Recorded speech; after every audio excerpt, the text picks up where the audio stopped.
before CIA recruited me, I was with the U.S. Air Force, and Okay. I was a U.S. Air Force officer, and I Wow. was assigned to a nuclear missile squadron as a nuclear missile control officer, which is, if anybody speaks military, my Air Force specialty code was 13 Sierra. That was my job, was a nuclear missile officer.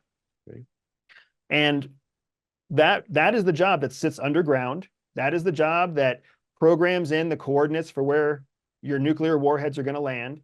I was in command, and when I was underground, when I started my military career, I had 10 nuclear missiles. Each missile had 10 individual warheads on them.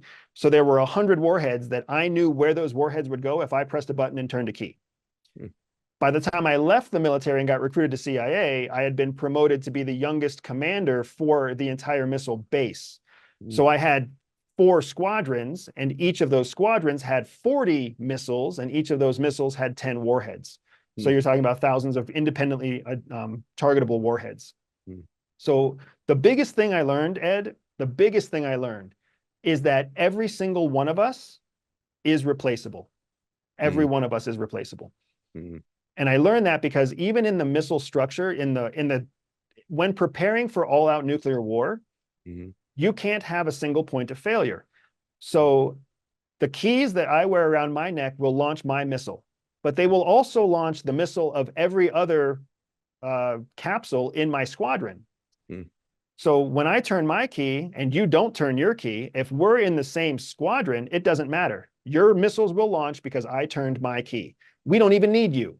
Vice versa. If I'm taking a dump when an all-out nuclear missile war hits, and I can't turn my key, but you turn your key, my missiles are gone. So I'm just a backup, and you're just a backup. And both of us back each other up, but we also aren't the single point of failure because there's also a command post that can turn the keys for all the squadrons. And then there's an aircraft that can fly overhead that can turn the keys for every squadron and every missile base all across the United States.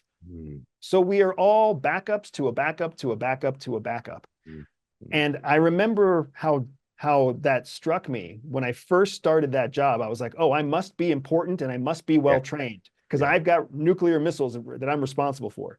Until the time that I became the base commander, and I was like, none of these people matter because I can launch all their missiles with the turn of my own key. And if I get shot, an airplane can launch for me. But it humbled me. It humbled me because anything I'm doing, I am very aware every day that while I live in a business niche that's really just me, there isn't another former CIA officer teaching CIA skills that break barriers in everyday life. There's nobody. That's not going to last forever. Sure. Someday a competitor will emerge. Someday multiple competitors will emerge. And thank God I had that missile experience, because now I am very aware that even when I could take my foot off the throttle, I keep pushing forward because the day is coming. I am replaceable. And I need to get as much of a head start today as possible, because when the day comes that a threat arises, the only advantage I'm going to have that day is my head start. So good. So fresh, son.